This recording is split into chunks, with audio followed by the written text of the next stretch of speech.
Let's talk about Isaiah Pacheco looking great as he gets ready for his third year, Joe Thuney back in action, and more. But first, let's start with today's practice updates. The players practiced without pads today, going through a lighter session with the October 10th 10 practice. This means 10 offensive plays, 10 defensive plays, and 10 minutes of special teams work.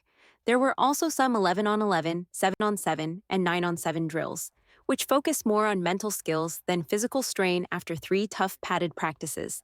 The big news today is the return of left guard Joe Thuney.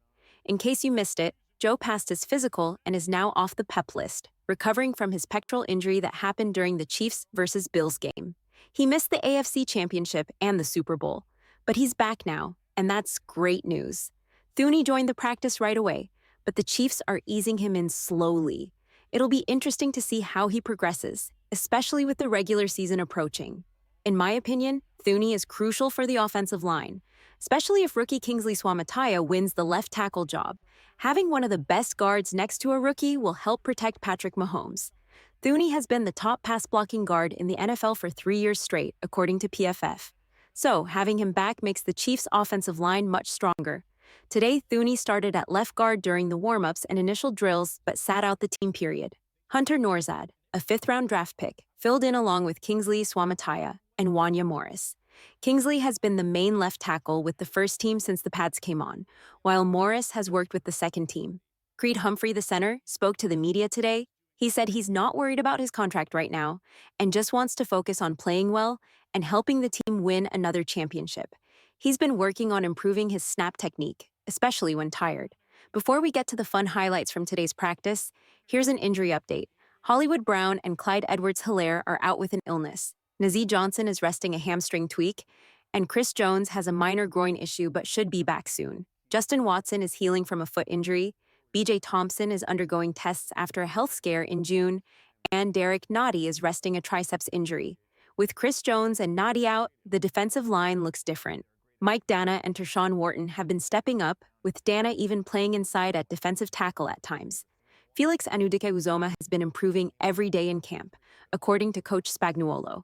Earlier on, Felix Anudike-Uzomah, FAU, struggled a bit, which was surprising since this is his second year in the system. It's probably just some jitters or rust, especially since the pads are on now. Let's not read too much into it yet. Now, about the cornerbacks. With both Nazeeh Johnson and Jalen Watson out, Kelvin Joseph has been filling in alongside Trent McDuffie with the first team.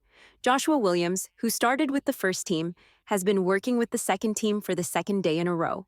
It's not clear if this is to give Kelvin Joseph a better chance to show his skills or if there are concerns about Williams' performance. Williams mentioned he needs to be more consistent, which the coaches have been asking for. We should watch the next 3 padded practices before making any conclusions about his status. Coach Spagnuolo spoke about Kelvin Joseph today. Kelvin recently had a baby and missed some practice, but he's catching up and has made enough plays to work with the first team. Coach Spag said someone needs to step up at the CB2 spot. With Nazeeh Johnson and Jalen Watson injured and Joshua Williams possibly stepping back, the competition is wide open. Trent McDuffie is solid as the CB1, and we need to find the next best players. McDuffie also spoke to the media today. He said the defense wants to prove last year wasn't a fluke. They were the second best defense in the NFL, and everyone is committed to maintaining that level. McDuffie is ready to compete against the best and play anywhere in the secondary, just like L'Jarius Sneed did last year. I'd love to hear your thoughts in the comments.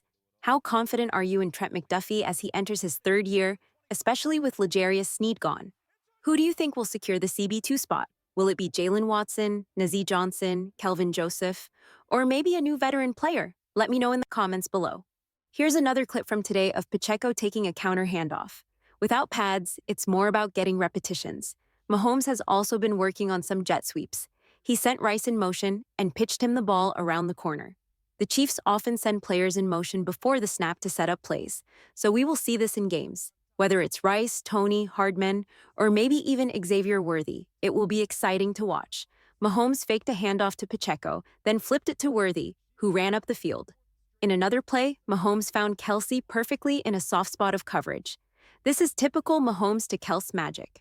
Often the first-team offense goes against the second-team defense in these practices, but it's still a lot of fun. Mahomes connected with Kelce again, deep down the right sideline for a touchdown. The deep ball continues to be a focus in training camp. Now, let's look at an interesting trick play. Mahomes threw a backward pass to Thuney, who threw it back to Mahomes. Mahomes then tossed it back to Thuney, who launched it deep to Worthy for a catch. It was a quadruple pass play.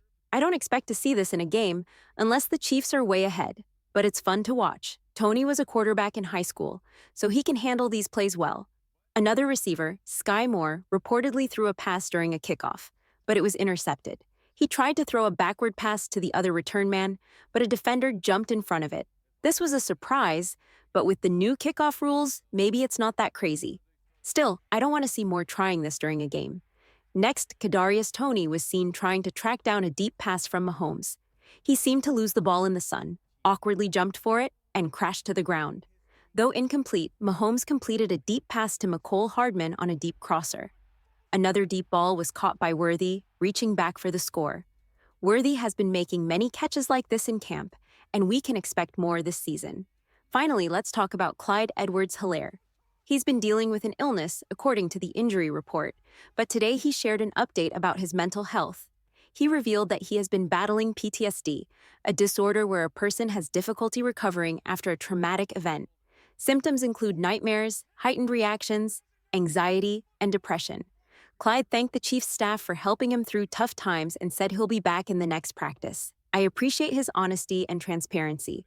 Sharing personal struggles can be powerful. I hope he gets the support and healing he needs. Let's keep him in our thoughts and prayers. And until next time, let's go, Chiefs!